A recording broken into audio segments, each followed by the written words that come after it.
February 19th, 1943. Kasserine Pass, Tunisia. Field Marshal Erwin Rommel studied the American positions through field glasses from his command vehicle, the cold morning air sharpening every detail of the landscape below. The pass stretched 2 miles wide between steep ridges of the Grand Dorsal mountain chain, a natural gateway through the Atlas Mountains that controlled the routes into central Tunisia. Scattered across the valley floor, American troops had scraped shallow depressions into the rocky soil, their positions isolated and uncoordinated, their vehicles clustered in groups that presented perfect targets for artillery.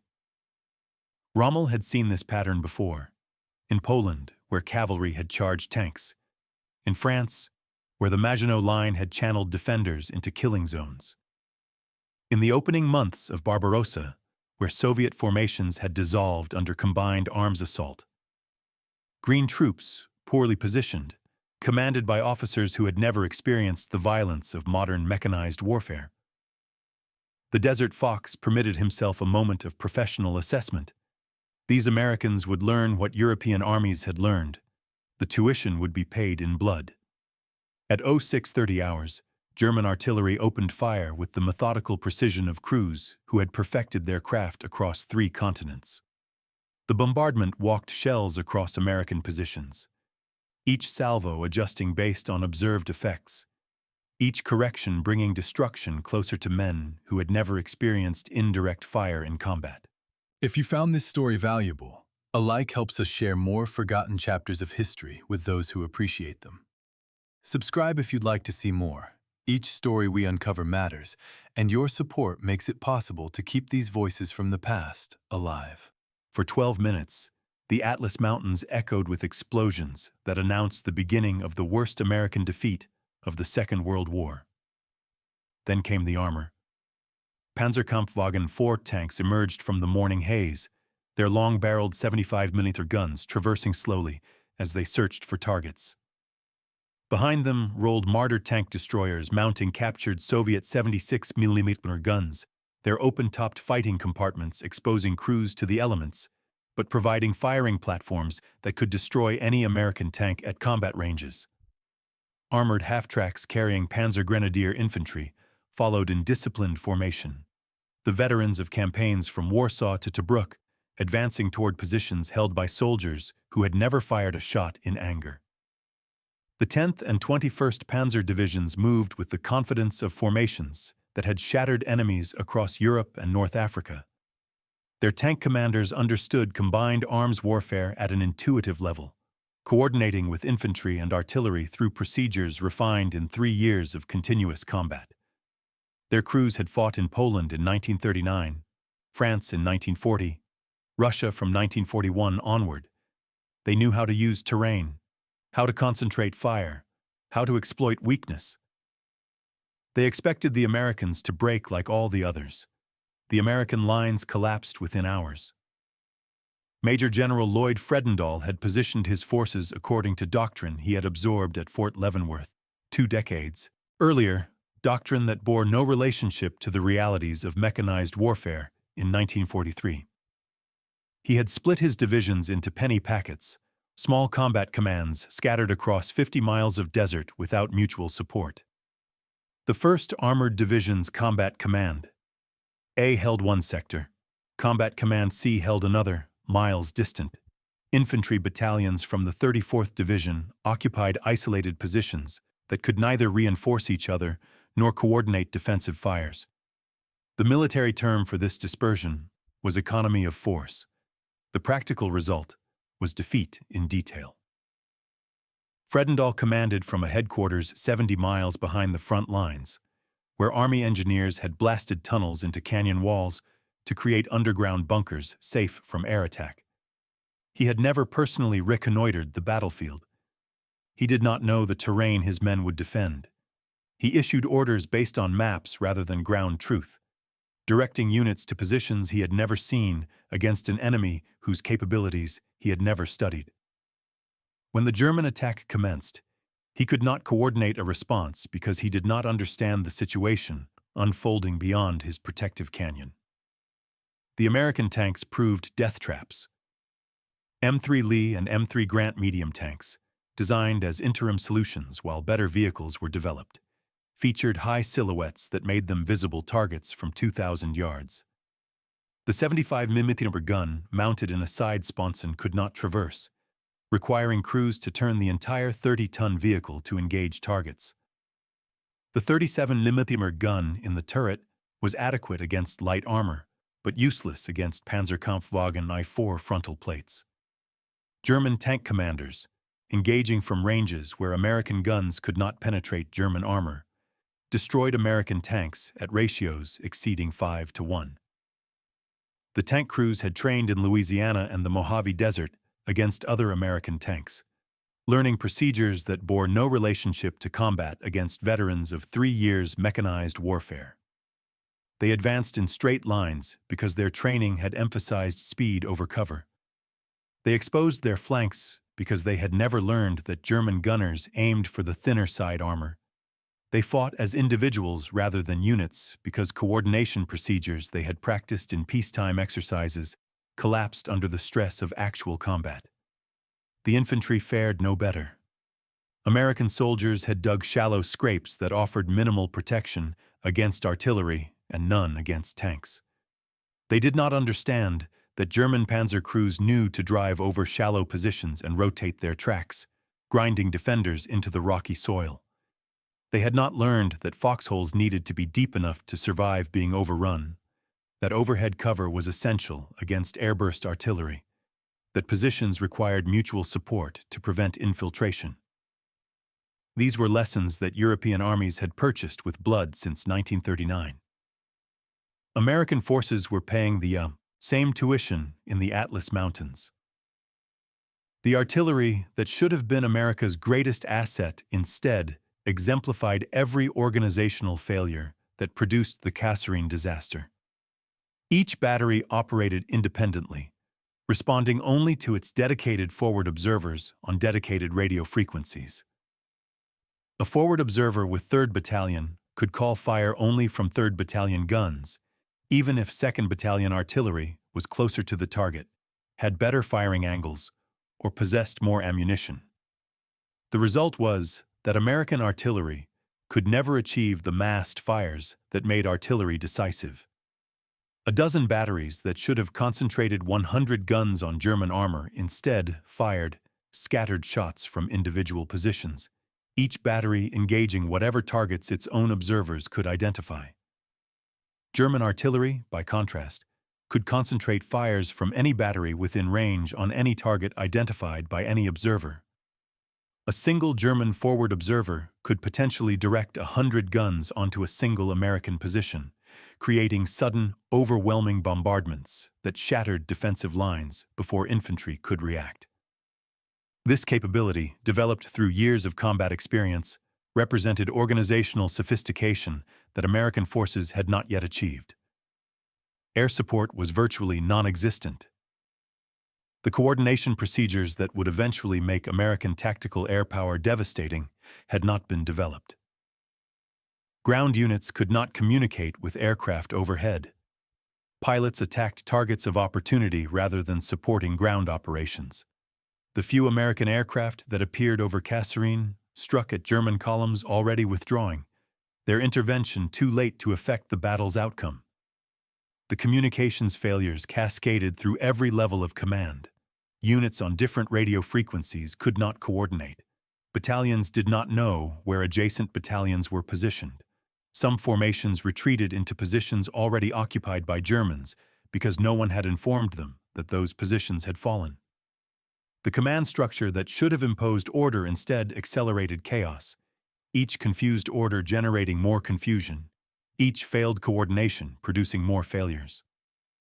By nightfall on February 19th, the 2nd Corps had lost 1,600 men, nearly 100 tanks, 57 half-tracks, and 29 artillery pieces. The Germans had broken through Kasserine Pass and were exploiting into the American rear. Rommel, sensing opportunity, pushed his forces forward with characteristic aggression. The retreat that followed would cover 50 miles in 5 days. The towns fell in succession. Sidi Bouzid on February 15th, even before the main assault on Kasserine. Spitla on February 17th. Feriana on February 18th. American soldiers abandoned equipment, supplies, and positions in a withdrawal that resembled rout more than tactical retrograde. Vehicles were left with engines running. Artillery pieces were spiked and abandoned. Supply dumps were burned to prevent capture. The organizational structure that should have managed retreat instead dissolved, leaving individual units to find their own way rearward through unfamiliar terrain. The British 26th Armored Brigade, fighting alongside American forces, suffered proportionally similar losses. All 11 of their tanks were destroyed or abandoned. British infantry positions were overrun alongside American ones. The defeat was Allied, not merely American, though American casualties comprised the overwhelming majority of losses. By February 22nd, when German forces finally halted their advance, the accounting of disaster was complete. American casualties totaled approximately 6,500 men, 300 confirmed killed, 3,000 wounded, 3,000 missing, most of them prisoners. Material losses were equally staggering: 183 tanks destroyed or captured, more than 500 trucks and motor vehicles, 104 half-tracks, 208 artillery pieces. German losses, by contrast, totaled 989 casualties and 34 tanks. The exchange ratios represented catastrophe. The United States Army had suffered its worst defeat of the Second World War. The impact extended far beyond tactical failure. Kasserine Pass shattered assumptions about American military capability that had sustained Allied planning since Pearl Harbor. British commanders who had fought Germans since 1939 drew conclusions that threatened to reshape the entire war effort. Field Marshal Harold Alexander, commanding 18th Army Group in Tunisia, drafted an assessment for the combined chiefs of staff that read like an indictment. American commanders lacked experience in mobile warfare. American troops lacked the discipline necessary for sustained combat. American units required extensive British supervision before they could be trusted with significant responsibilities. The report was not unfair in its specific criticisms, but its implications went beyond corrective analysis. Alexander was suggesting that American forces should be relegated to supporting roles, while British formations carried the main burden of combat. General Bernard Montgomery, whose 8th Army was approaching Tunisia from the east after breaking Rommel at El Alamein, was characteristically blunt in his assessment. According to multiple post-war accounts, Montgomery concluded that Americans were hopelessly trained, poorly led, made poor soldiers, and were unlikely to improve quickly. He recommended that American forces be assigned garrison duties and logistics support, while British forces executed decisive operations. Winston Churchill, reading reports of Kasserine in London, found his skepticism about American military capability confirmed. He had always questioned whether the United States, with its brief military tradition and untested officer corps, could produce armies capable of defeating the Wehrmacht. The Prime Minister's communications to President Roosevelt during this period, while diplomatically phrased, conveyed unmistakable doubt about American readiness for the decisive campaigns ahead. German commanders were equally dismissive, but considerably less diplomatic. Field Marshal Albert Kesselring, commanding German forces in the Mediterranean theater, reported to Hitler that American soldiers were poorly trained and poorly led. German intelligence assessments characterized American forces as soft, lacking the fighting spirit necessary for sustained combat against veteran Wehrmacht troops. The contempt was professional rather than ideological, but it was comprehensive. German officers who had expected easy victories against American forces found their expectations confirmed. Rommel himself, in papers compiled after his departure from North Africa, wrote that American forces had shown themselves inexperienced and inadequately trained for modern warfare. The assessment was clinical, professional, devastating. The Desert Fox had defeated many armies. He recognized the symptoms of organizational failure when he saw them. The mathematics of Kasserine seemed to vindicate every doubt. German forces had achieved casualty exchange ratios exceeding 6-1. They had advanced 50 miles in 5 days against opposition that barely slowed their progress. They had demonstrated that American armor, American infantry, and American command structures were fundamentally inferior to their German counterparts. If these ratios held through future campaigns, the Allied invasion of Europe would become a bloodbath that might exhaust American willingness to fight. But one man saw something different in the wreckage. General Dwight D. Eisenhower, Supreme Allied Commander in North Africa, reviewed the after-action reports with analytical precision that separated symptoms from causes. The reports documented chaos, collapse, and confusion.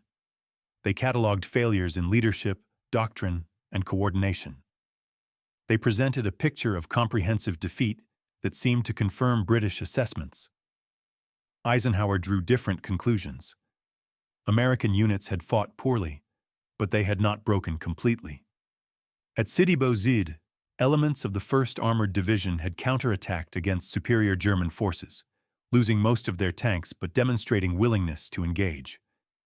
At Spitla, infantry units had held positions under circumstances that would have justified withdrawal, buying time for other formations to escape encirclement. American artillery, when it finally achieved some coordination during the battle's latter stages, had stopped German advances with firepower that impressed even veteran German officers. The problem, Eisenhower concluded, was not American soldiers. The problem was American leadership, American doctrine, and American coordination. Fredendall had positioned forces poorly. Tank doctrine had sent armor into engagements they could not win. Artillery coordination procedures had prevented the massing of fires that was American artillery's greatest potential strength. Air support had been virtually non-existent because coordination procedures between ground and air forces did not exist. These were problems that could be fixed, not easily, not quickly by peacetime standards, but quickly enough to matter in the compressed timeline of war. Eisenhower's assessment represented a fundamental choice about how to interpret failure. He could have blamed soldiers for lack of fighting spirit, as military institutions often did after defeats. He could have blamed subordinate commanders for tactical errors while preserving doctrinal assumptions. He could have accepted British conclusions that American forces required years of tutelage before achieving combat effectiveness. Instead, he blamed systems. He blamed doctrine. He blamed organizational structures. He blamed himself and his staff for creating conditions where failure was inevitable regardless of individual courage or competence. This analytical honesty would prove decisive. An army that blamed soldiers for failure would punish individuals while preserving the dysfunctional systems that produced defeat. An army that blamed systems could fix systems while preserving the human potential that systems had failed to employ effectively. On February 26, 1943, just 2 days after Rommel withdrew from his deepest penetrations, Eisenhower initiated the most rapid military transformation in modern warfare. The Germans who had mocked American soldiers were about to discover how quickly those soldiers could learn. The British who had questioned American competence were about to witness adaptation at a pace their own institutions could never match. The American soldiers who had retreated 50 miles were about to prove that defeat was not destiny, but education. 27 days separated Kasserine Pass from vindication. The clock had started. March 6, 1943. Jebel Khouif, Tunisia. Major General George S. Patton stepped out of his staff car at 2 Corps headquarters and stood motionless for a long moment, surveying the scene before him with eyes that missed nothing. Soldiers wandered between tents without helmets, their uniforms stained and unbuttoned. Officers clustered in small groups, their posture slack, their conversation aimless. Vehicles were parked haphazardly across the compound, creating traffic patterns that would prove fatal under air attack. Trash accumulated in corners. Weapons leaned against tent poles, unattended. The entire camp radiated the unmistakable atmosphere of an army that had been beaten and expected to be beaten again. Patton had spent 30 years preparing for this moment. He had commanded tanks in 1918 when the machines were barely more than armored tractors. He had studied mechanized warfare through the interwar decades when most officers dismissed tanks as supporting weapons for infantry. He had developed doctrine, trained formations, and argued relentlessly that the next war would be won by commanders who understood how armor, infantry, artillery, and aircraft could be coordinated into irresistible combined arms teams. Now, at 57 years old, he had been given command of an army corps that had just suffered the worst American defeat of the war. He had 17 days to transform it into a force capable of facing the same German divisions that had routed it at Kasserine Pass. Patton understood something about military organizations that his critics never grasped. Armies are not merely collections of individuals with weapons. They are cultures, belief systems, shared assumptions about what is possible and what is acceptable. An army that believed it would lose fought differently than an army that believed it would win.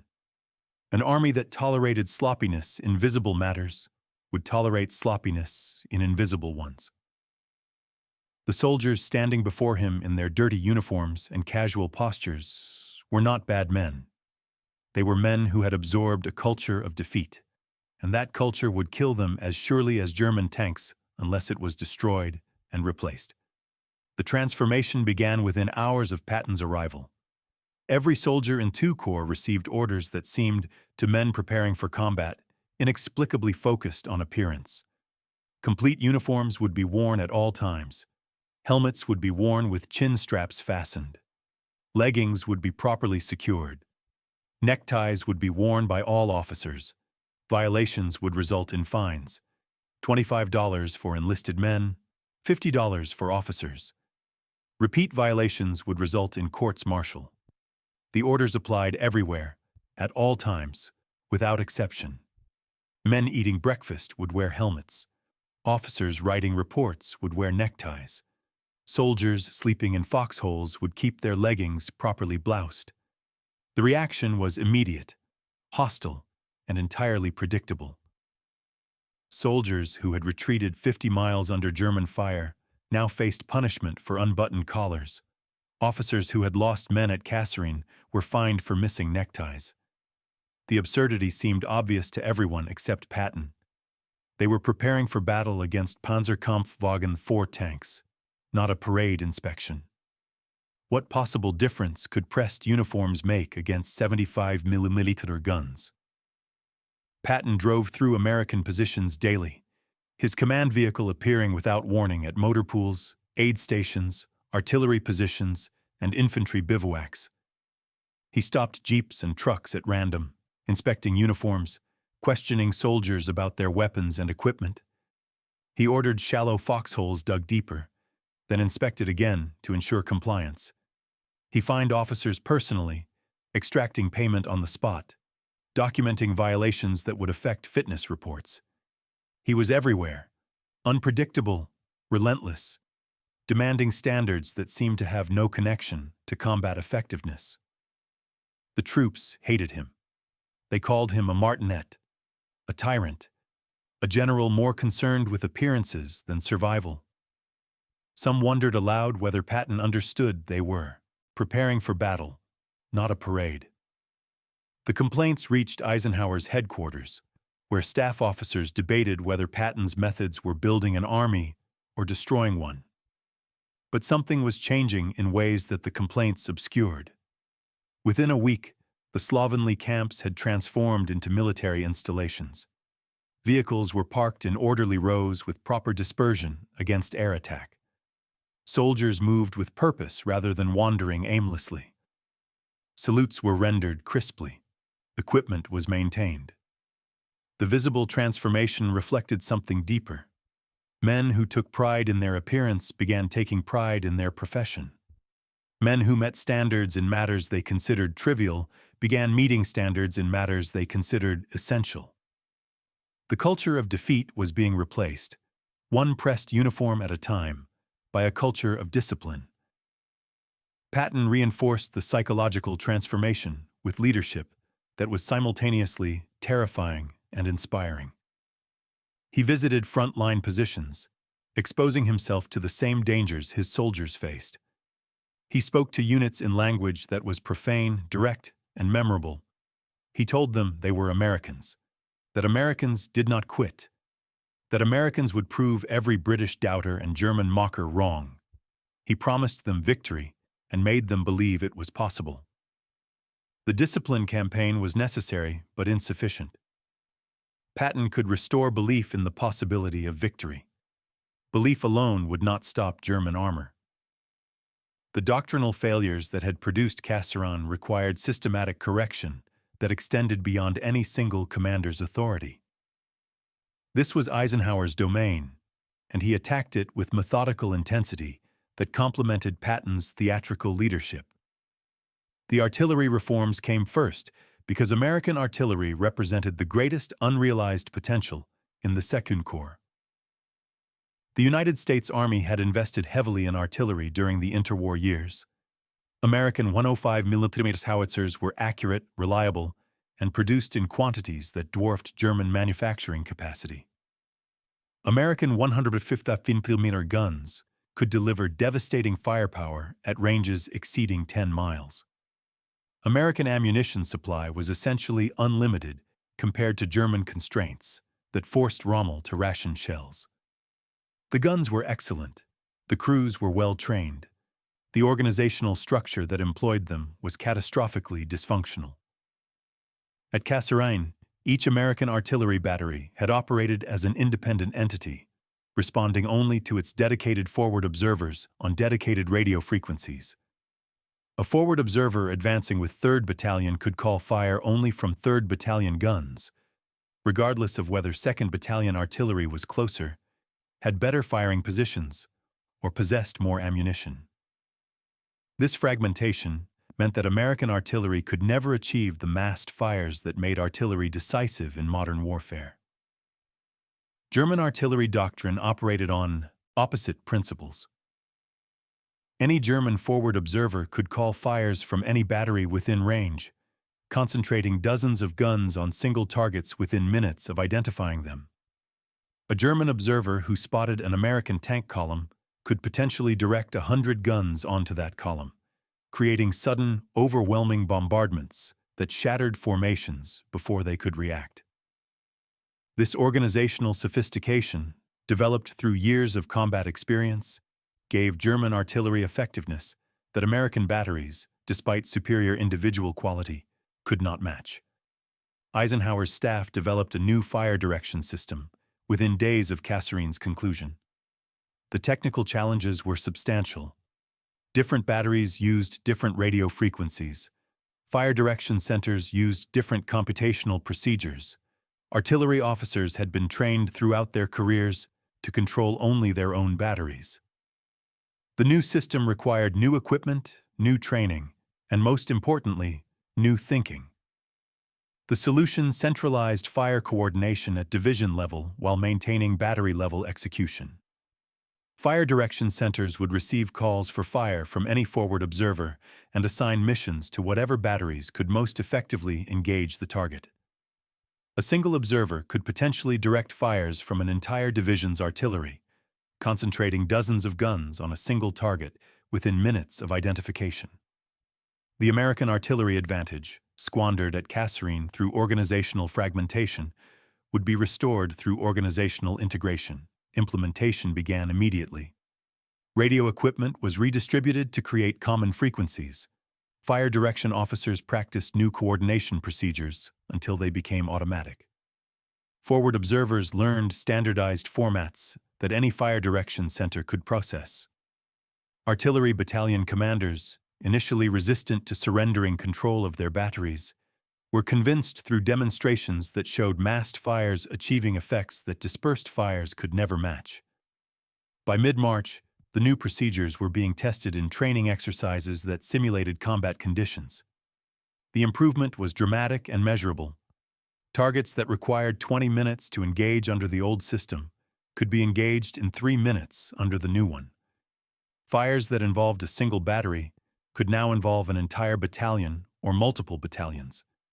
The transformation in artillery effectiveness would prove decisive at Guettar. The armor reforms required more fundamental rethinking of how American forces would fight German tanks. American tank doctrine before Kasserine descended directly from the cavalry tradition that had shaped American military thinking since the Indian Wars. Tanks were modern cavalry, meant to find enemy armor and destroy it through maneuver and firepower. This doctrine had produced vehicles optimized for tank versus tank combat. The M3 Lee with its sponson-mounted 75mm gun, the M4 Sherman with its turret-mounted 75mm gun. Tanks designed to engage other tanks in mobile warfare across open terrain. The problem was that German tanks were better at tank versus tank combat than American tanks. The Panzerkampfwagen I-4 mounted a high-velocity 75mm gun that could penetrate American armor at ranges where American guns could not penetrate German armor. German tank crews possessed 3 years of combat experience across multiple theaters. They understood terrain, coordination, and concentration at intuitive levels that American crews, trained at ranges in California and Texas, had never developed. At Kasserine, American armor had been destroyed piecemeal because Doctrine sent tanks forward to engage German armor without combined arms support. Tank battalions attacked independently, without infantry to suppress German anti-tank guns, without artillery to disrupt German formations, without air support to attrite German strength before contact. The results were predictable. American tanks burning across the Tunisian desert, while German panzers advanced virtually unmolested. Eisenhower's staff revised American armor doctrine based on these brutal lessons. Tanks would no longer be primarily weapons for fighting other tanks. Tanks would provide mobile fire support for infantry, advancing with foot soldiers, using terrain for cover, relying on other weapons to eliminate German armor. The change was fundamental. American tanks would support combined arms teams rather than operating as independent formations, seeking tank versus tank engagements. Tank destroyers would assume the anti-tank mission. The United States Army had created tank destroyer battalions specifically for this purpose, equipping them with high-velocity guns mounted on mobile chassis, optimized for engaging armor. The M10 tank destroyer mounted a 3-inch gun capable of penetrating Panzerkampfwagen IV armor at combat ranges. The M3 gun motor carriage, a half-track mounting a 75mm gun, provided additional anti-tank capability with greater mobility. These weapons, properly employed, could defeat German armor without requiring American tanks to engage in fights they could not win. But at Kasserine, tank destroyer battalions had been fragmented into platoons and scattered across the battlefield as penny packets. Individual platoons, isolated and unsupported, had been overrun or bypassed by German armor operating in concentrated formations. The weapons were effective. The employment was catastrophic. The new doctrine required tank destroyer battalions to fight as unified formations, concentrating firepower at critical points rather than dispersing across miles of desert. Battalion commanders would position companies to create overlapping fields of fire. Tank destroyers would engage from prepared positions, using terrain for concealment and protection. They would fight defensively, allowing German armor to advance into kill zones rather than pursuing panzers across open terrain where German advantages in crew experience would prove decisive. The implementation required intensive training under compressed timelines. Tank destroyer battalions practiced defensive deployments, rehearsed rapid displacement between positions, coordinated with artillery to ensure German formations would be disrupted by bombardment before reaching engagement ranges. They learned to fight as battalions rather than as collections of individual vehicles, their firepower concentrated rather than dispersed. The combined arms integration extended to infantry, which had suffered catastrophically at Kasserine through failures of positioning, preparation, and coordination. American infantry had dug shallow scrapes that offered minimal protection against artillery and none against tanks. Soldiers had not understood that German crews would crush shallow positions by driving over them and rotating their tracks. They had not learned that foxholes required depth to survive tank overrun, overhead cover to survive airburst artillery, mutual support to prevent infiltration. Their positions had been scattered across miles of desert, too far apart to support each other, too isolated to coordinate defensive fires. The new doctrine emphasized defensive positions with depth and mutual support. Forward positions would delay and channel enemy attacks. Successive defensive lines would absorb penetrations and prevent exploitation.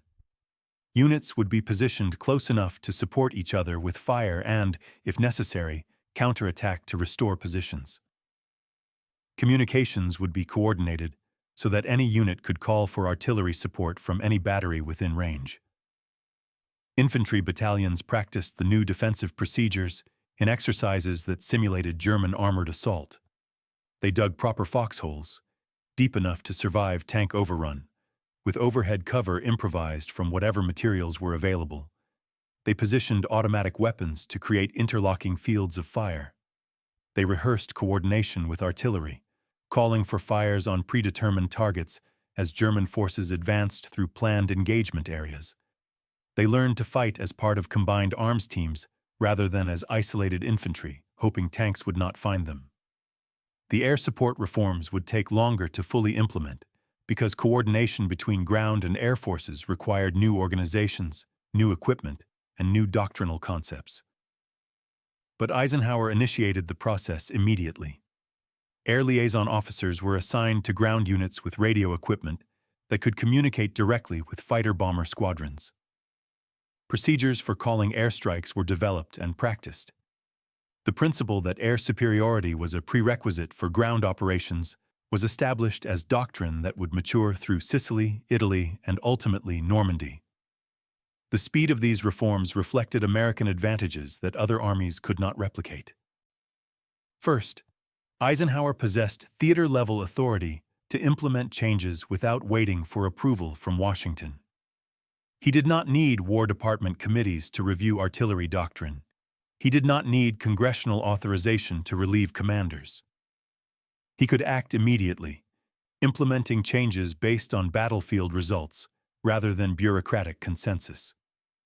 Other Allied commanders, answering to distant political authorities, could not match this decentralized decision-making. Second, American industrial capacity provided resources for rapid implementation at scale.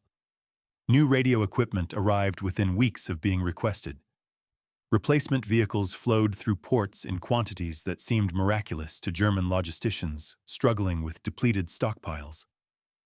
If something did not work, it could be replaced. If modifications were needed, they could be implemented across the force. The abundance of material resources enabled experimentation that resource-constrained armies could not afford. Third, American forces accepted failure without denial or excuse.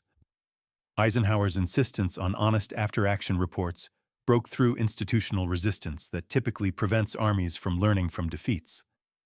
Officers who had failed at Kasserine were not court-martialed or disgraced. They were reassigned to training positions where their experience, including their failures, became institutional knowledge. Mistakes were documented, analyzed, and corrected rather than buried to protect reputations. Fourth, American forces learned from their enemies without pride preventing adaptation.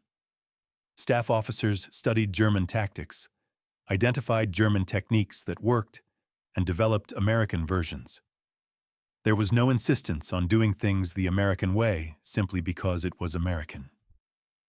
If German artillery coordination was superior, Americans copied the concept. If German combined arms integration was effective, Americans analyzed and adapted it.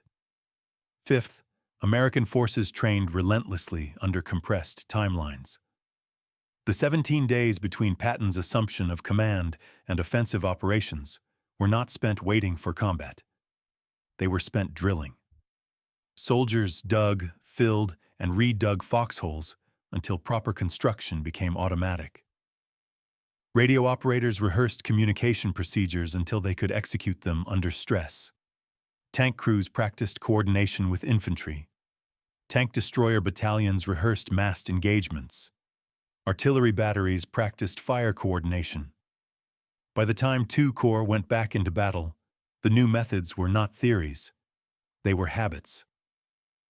These 5 factors created an institutional culture that valued adaptation over tradition. American forces were not bound by decades of military precedent. They had no institutional investment in proving that old methods worked. They could change quickly because they had less to defend than armies with longer histories and deeper traditions. This was paradox. American inexperience, which had been catastrophic liability at Kasserine, became advantage when adaptation was required. Inexperienced forces could learn faster because they had less to unlearn. The British Army, with traditions stretching back centuries, required 3 years to develop effective combined arms doctrine after early defeats. American forces, unburdened by tradition, compressed the same learning into weeks. On March 17, 1943, 11 days after Patton assumed command, the 1st Infantry Division and 1st Armored Division moved forward into central Tunisia. Their objective was Gafsa, an oasis town in the interior desert. Intelligence reported light opposition. American forces took Gafsa with minimal resistance, validating nothing except that Italian garrison troops would not fight to the death for isolated positions. The following day, Lieutenant Colonel William Darby's 1st Ranger Battalion pushed ahead to occupy El Guettar, another oasis 20 miles east of Gafsa. Italian defenders withdrew to the hills overlooking the town, blocking mountain passes that led to the coastal plain. The strategic situation had crystallized. If American forces could break through the passes to the coast, they would sever German supply lines in southern Tunisia, trapping Axis forces between American pressure from the west and British forces advancing from the east. General Hans-Jürgen von Arnim, commanding German forces in Tunisia since Rommel's departure on March 9th, recognized the threat immediately. American forces at El Guettar could not be permitted to break through to the coast. He ordered the 10th Panzer Division to attack El Guettar and destroy American positions there. The 10th Panzer Division was among the finest armored formations in the German army. Its tank crews had fought in France, in Russia, in North Africa. The division had never lost a major engagement. Its commanders planned what they expected would be a straightforward spoiling attack against the same American army they had shattered at Kasserine Pass 4 weeks earlier. They anticipated poor coordination, weak artillery support, scattered defensive positions, and infantry that would break under armored assault. They expected the same army. They were about to discover that armies could change faster than German military science had ever imagined possible. March 23, 1943, El Guettar Valley, Tunisia, Major General Terry de la Mesa Allen pressed field glasses against his eyes from a cramped forward command post 3 miles west of the town. Watching the mountain pass disgorge German armor into the pale morning light. The dawn air was cold and sharp, the sky cloudless, visibility perfect across 2 miles of flat valley floor. Through the lenses, every detail was painfully clear. The long-barreled 75mm guns of the Panzerkampfwagen 4 tanks traversing slowly as turrets searched for targets. The lower silhouettes of mortar tank destroyers following in disciplined formation, the Sozialweite armored half-tracks packed with Panzer Grenadier infantry. The dust plumes boiling behind the column as engines roared and tracks ground rocky soil into powder. Approximately 50 tanks, perhaps more, advancing with the unhurried confidence of veterans who had shattered enemies across 3 continents. Allen had commanded the 1st Infantry Division for 9 months. He had watched these men struggle through stateside training camps, suffer seasickness on transport ships crossing the Atlantic, grow bored and restless in British staging areas, and finally taste combat in North Africa, with results that had nearly destroyed American credibility. He knew their weaknesses: inexperience, incomplete training, the psychological weight of Kasserine's humiliation. But he also knew something that German intelligence assessments had missed. These were Americans who had spent 17 days learning from defeat under commanders who refused to accept failure as permanent condition. They had been given doctrine that worked, coordination that functioned, and leadership that demanded they prove themselves worthy of the uniform they wore. The German column advanced at speed across the valley floor, maintaining formation with the disciplined spacing of crews who had perfected armored tactics through 3 years of continuous warfare. Tank commanders stood in open turret hatches despite the morning chill, scanning for threats through binoculars, confident that American positions would reveal themselves through premature fire or panicked movement. They expected the scattered, uncoordinated defense they had encountered at Kasserine Pass. They expected artillery that couldn't mass fires, infantry that would break under pressure, tank crews that would charge into kill zones. They expected to destroy American forces by noon and return to their assembly areas before dinner. The American positions remained silent. Allen had positioned the 1st Infantry Division according to doctrine that had not existed 4 weeks earlier. Forward elements occupied ridges and high ground overlooking the valley, dug into positions with interlocking fields of fire that would channel any attack into prepared engagement areas. Behind them, successive defensive lines waited in depth, each capable of supporting adjacent positions, each positioned to absorb penetrations without permitting exploitation. This was not the penny packet deployment that had fragmented American forces at Kasserine. This was defense in depth, designed by officers who had studied their own failure and reconstructed their formations to prevent its repetition. The artillery positioning represented the most dramatic improvement. Batteries were concealed behind ridges, invisible to German observers, but registered on every likely avenue of approach. Forward observers occupied camouflaged positions with clear views across the entire valley, their radios tuned to fire direction centers that maintained communications with every battery within range. The coordination procedures developed since Kasserine had been practiced until they were automatic. When German forces entered the valley, American artillery would deliver massed fires that had been impossible 27 days earlier. Tank destroyer battalions occupied prepared positions selected through careful terrain analysis. The 601st Tank Destroyer Battalion, equipped with M10 tank destroyers mounting 3-inch guns capable of penetrating Panzerkampfwagen 4 armor at 1,000 yards, covered the main approaches from reverse slope positions that concealed their vehicles until the moment of engagement. The 899th Tank Destroyer Battalion, similarly equipped, provided overlapping coverage from supporting positions. Unlike Kasserine, where tank destroyers had been scattered as penny packets and destroyed individually, these battalions would fight as unified formations, their firepower concentrated rather than dispersed. Infantry occupied foxholes dug deep enough to survive tank overrun, positioned close enough to provide mutual support, equipped with communications that connected them to the artillery network. Minefields had been laid during darkness at locations determined through analysis of German armored tactics, positioned to slow the German advance, channel it into engagement areas, and create the concentrated targets that massed artillery could destroy. Every element of the defense reflected lessons purchased with blood at Kasserine Pass. Every procedure had been practiced until execution was automatic. Every soldier understood that the army watching from distant headquarters, the allies who doubted American competence, and the enemies who mocked American courage, would judge the entire American war effort by what happened in the next few hours. The German column reached the minefield at 06:15 hours.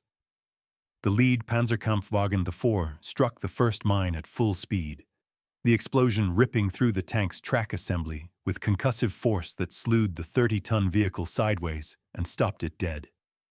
A second tank, attempting to bypass the disabled leader, struck another mine. Then a third.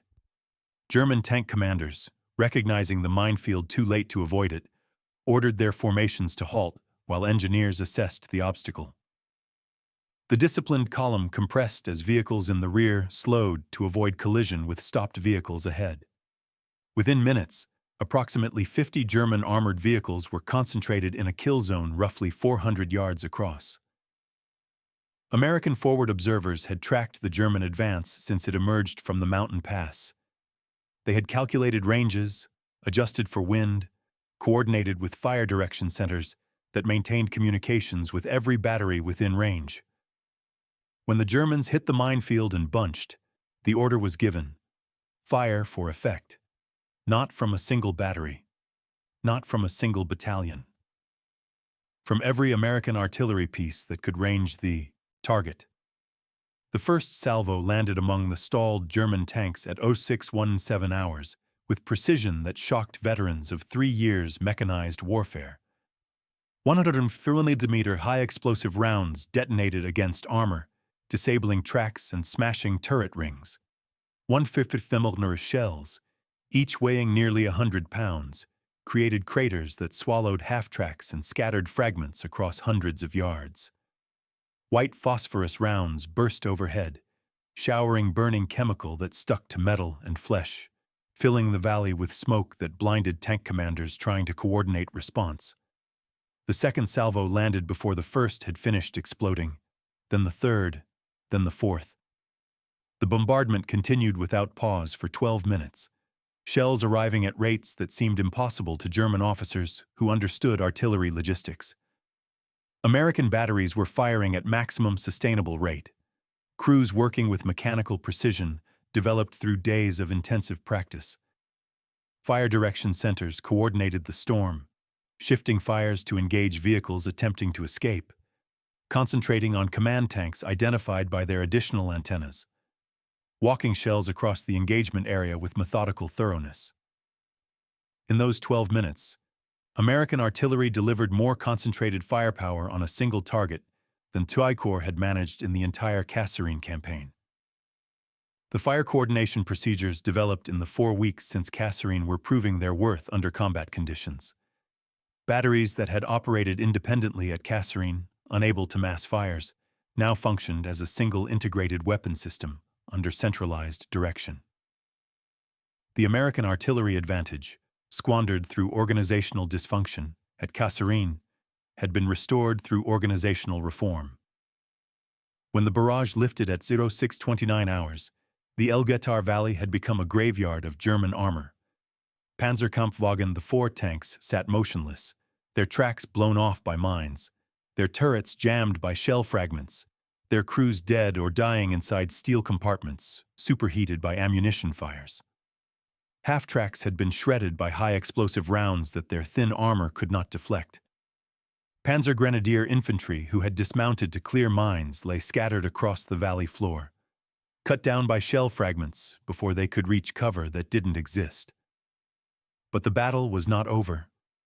German tank commanders who had survived the bombardment understood that artillery ammunition was finite, that the barrage must eventually lift, that the moment shells stopped falling would be the moment to advance.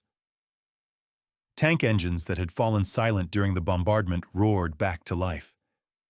Vehicles that could still move began crawling forward, seeking to close with American positions before artillery could reorganize. German crews had survived artillery before. They had learned to advance through bombardment, to accept losses as the price of closing with enemies who could not match them in close combat. The tank destroyers were waiting. The 601st Tank Destroyer Battalion opened fire at 0631 hours from positions that German tank commanders had not detected, despite scanning for threats throughout the advance. M10 tank destroyers, their 3-inch guns laid on predetermined engagement areas, fired from reverse slope positions that concealed muzzle flash until the moment of discharge. The first round struck a Panzerkampfwagen Y4 in the hull side at 800 yards, penetrating armor that German crews had assumed would protect them at that range. The tank stopped, smoke pouring from hatches as surviving crew members bailed out into a landscape swept by artillery fragments. A second M10 engaged another target, then a third, then a fourth. The tank destroyers fired methodically, one aimed shot at a time, waiting for clean shots rather than spraying ammunition in panic. They had trained for exactly this scenario. German armor stunned by artillery, disorganized, advancing into prepared positions without reconnaissance or coordination. They knew where to aim, how to lead moving targets, when to displace to alternate positions before German return fire could find them. The 8th Tank Destroyer Battalion added heavier fire from positions on the American left flank, engaging German vehicles attempting to maneuver around the primary kill zone. These battalions were fighting as unified formations, their fires coordinated by battalion commanders who positioned companies to prevent multiple vehicles from engaging the same target. The concentration of firepower that American Doctrine had promised, but Kasserine had failed to deliver, was being achieved under combat conditions. The German attack collapsed. By 0900 hours, the 10th Panzer Division had lost approximately 30 tanks destroyed or disabled in the Guettar Valley. The survivors were withdrawing toward the mountain pass through which they had advanced with such confidence 3 hours earlier, leaving behind burning vehicles and dead crews scattered across terrain that was supposed to have witnessed another American humiliation. German infantry who had advanced with the armor found themselves stranded without support, caught between American artillery that resumed firing on withdrawal routes and American infantry that emerged from foxholes to engage with rifles, machine guns, and mortars. At one point during the battle, 2 German tanks that had bypassed the main engagement area advanced toward Allen's command post. Staff officers urged withdrawal to a more protected location. Allen's response, according to officers present, became legendary within the 1st Infantry Division. "I will like hell pull out, and I'll shoot the first bastard who does." The words captured something essential about the transformation American forces had undergone since Kasserine. 27 days earlier, American commanders had issued orders from headquarters 70 miles behind the front. Now they commanded from positions where they could see the enemy and share their soldiers' dangers. The change was not merely geographical, but psychological. Leaders who stood with their men created armies that stood when standing seemed impossible. The Germans attacked again at 1645 hours, approaching from a different direction in an attempt to flank American positions that had proven impervious to frontal assault. The 10th Panzer Division, despite its morning losses, retained sufficient strength for another coordinated attack.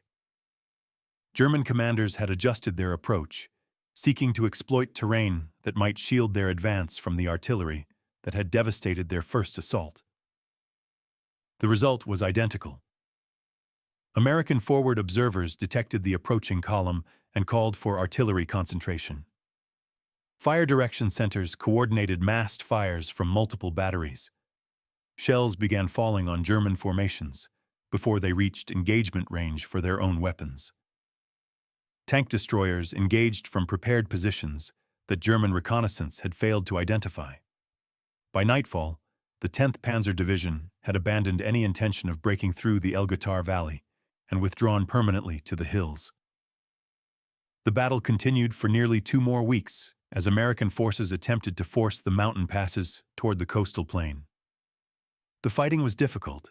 Italian troops defending Hills 369 and 772 fought with unexpected tenacity, exploiting terrain that favored defense and exacting casualties that reminded American commanders that victory was never guaranteed.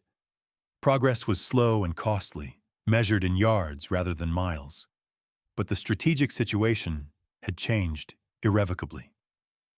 On March 26th, 3 days after Guettar, British forces launched Operation Supercharge 2, breaking through the Mareth Line on Tunisia's eastern coast. The German defensive positions that had held for months collapsed under coordinated British pressure, supported by American operations in the interior. Axis forces in southern Tunisia, threatened from 2 directions simultaneously, began withdrawing northward toward their final perimeter around Tunis. On April 7, 1943, American forces from Guettar linked up with elements of the British 8th Army on the Gafsa-Gabes Road at 1700 hours. The junction, achieved after weeks of grinding combat through mountain passes, confirmed what Guettar had demonstrated. American forces could fight alongside British forces as partners, not apprentices. The remaining German and Italian formations were trapped in northern Tunisia, their supply lines severed, their defensive options exhausted.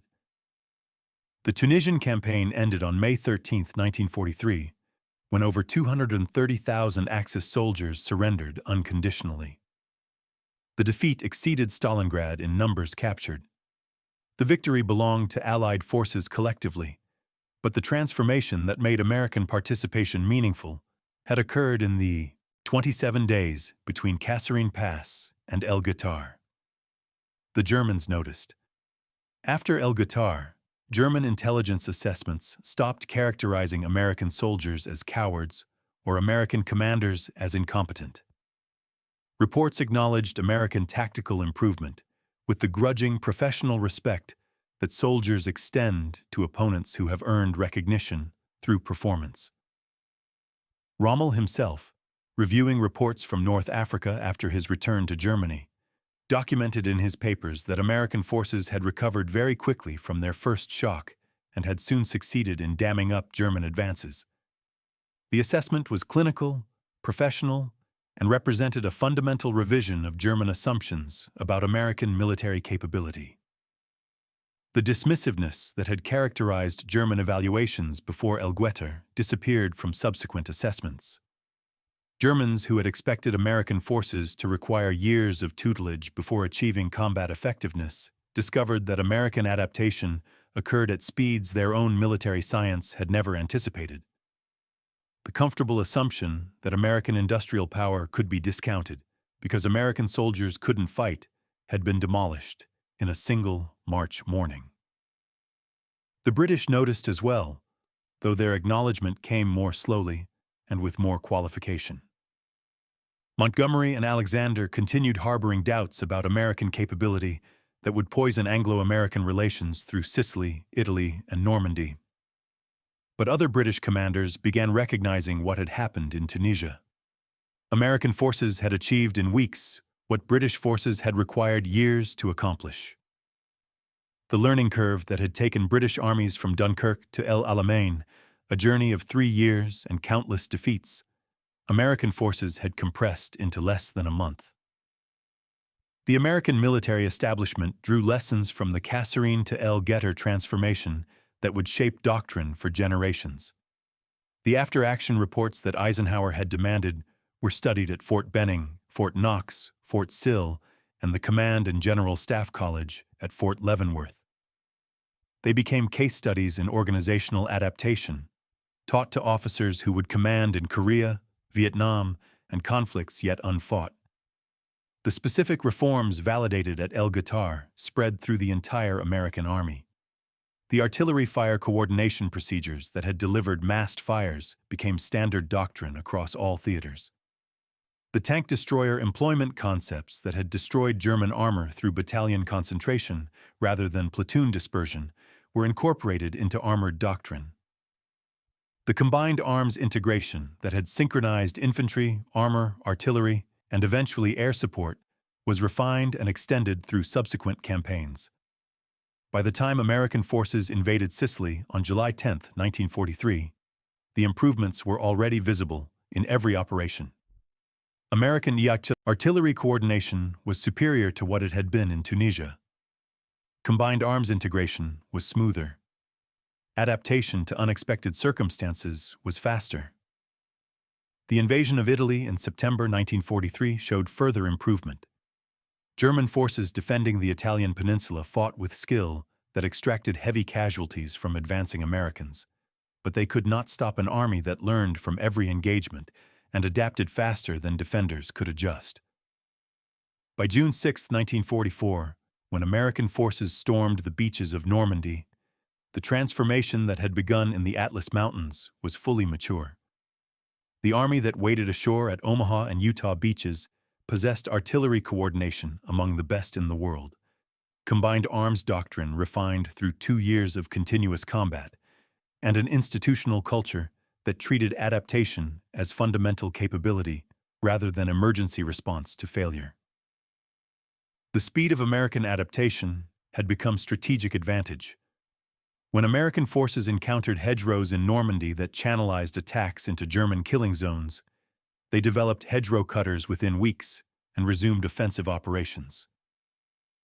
When German armor concentrated for counterattacks, American artillery and air power devastated German formations before they could reach American lines. When defensive positions proved too strong for direct assault, American commanders massed firepower from multiple sources and blasted through. The culture of adaptation forged in Tunisia had become defining characteristic of American military operations. Other armies studied the American experience, but struggled to replicate it. British military culture maintained its emphasis on tradition and established procedure. Soviet military doctrine emphasized centralized planning and standardized tactics. German military culture, increasingly distorted by Hitler's interference, struggled to implement lessons learned at tactical levels. The American combination of decentralized authority, institutional flexibility, abundant resources, and systematic analysis remained unique. The soldiers who fought at Guettar did not know they were participating in historic transformation. They knew they had been beaten at Kasserine Pass. They knew Patton was demanding and Eisenhower was watching. They knew the Germans considered them inferior and the British doubted their competence. They fought to prove everyone wrong.